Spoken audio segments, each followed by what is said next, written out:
Tatalakayin ko ngayon ang Grade 8 Math, Quarter 1, Week 8. So, ito yung pagsusolve natin ng linear equation gamit ang graph. You are watching Tutor Medj. Gandang araw! Kailangan natin ngayon ay graphing paper. Okay? Dahil tayo ay magsusolve ng system of linear equation by graphing. So, tingnan natin yung given. Meron tayong y equals negative 2x at y equals 1 half x plus 5. So, set natin yung una as equation 1 at itong pangalawa as equation 2.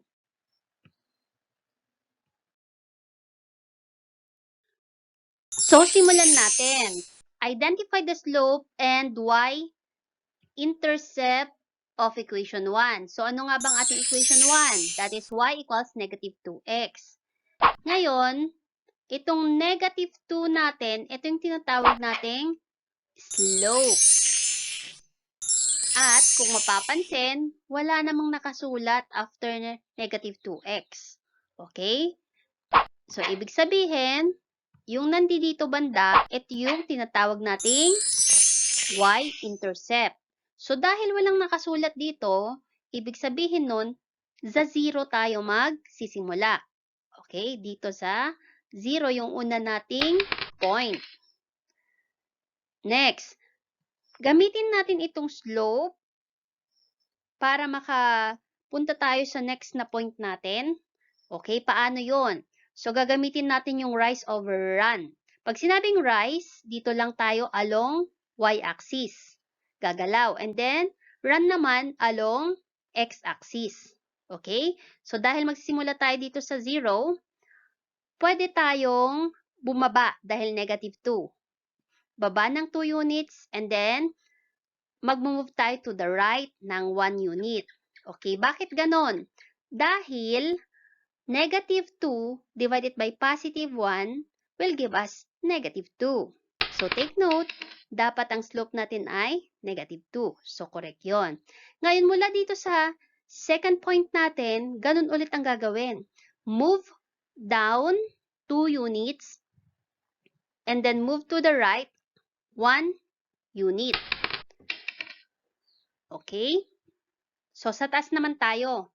Pag nandito tayo sa taas, simula pa rin tayo kay initial point natin na 0.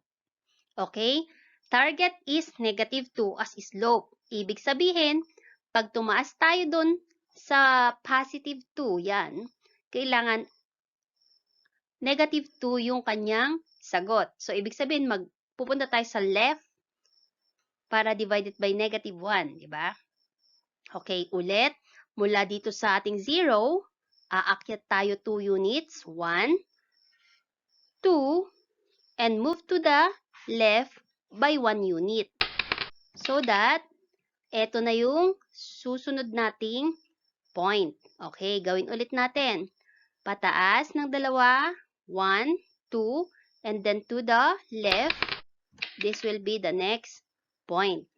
Ngayon, pwede na nating ilagay yung ating line. Ibig sabihin, ito na yung line ng y equals negative 2x na given. Okay?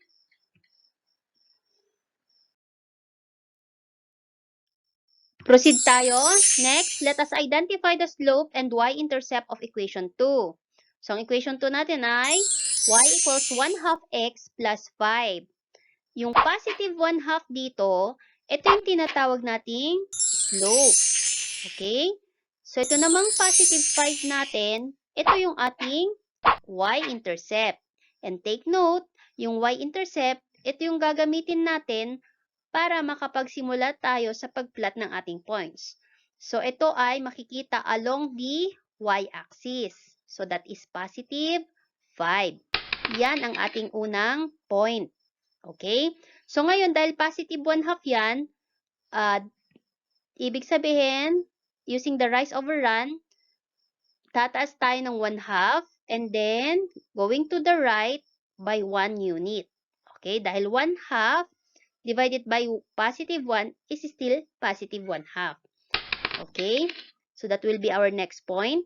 Now, going up again by 1/2 and then going to the right by 1 unit, ito na yung susunod nating point. Isa pa. Going up by 1/2 and then going to the right by 1 unit, ito yung ating susunod na point. Dito naman tayo sa left side. Okay. Take note, kailangan ang target natin ay positive 1/2. Ibig sabihin, pag bababa tayo dito, that will be negative 1/2. So, kailangan may negative din tayo na denominator, which is the run. So, that will be negative 1. Okay? So, ito yung susunod natin na point. Okay, baba ulit. 1/2. And then, going to the left by 1 unit. Ayan. Isa pa. Para pantay yan. So, going down by 1/2 and then going to the left by 1 unit. Ayan. So, pwede na tayong mag-draw ng line. Okay. So, ngayon, ito yung point of intersection. Yung point of intersection na yan, yan yung ating magiging solution. So, kailangan alamin natin, ano nga ba yung point na ito? Ano yung kanyang mga coordinates? Okay? So, syempre, pag naghahanap tayo ng coordinates, mauuna yung ating x. So, ano yung x natin? That is negative 2. At yung sa y natin naman ay positive 4. Therefore, yung point natin is negative 2, 4. Kaya, ang solution natin ay point negative 2, 4. Maliwanag ba? So, hanggang sa muli, maraming salamat sa inyong panonood. Sana mag-subscribe at mag-like din kayo sa mga videos ng aking ina-upload para makagawa pa ako ng mas marami. Like and subscribe. Tutor Med. Happy learning!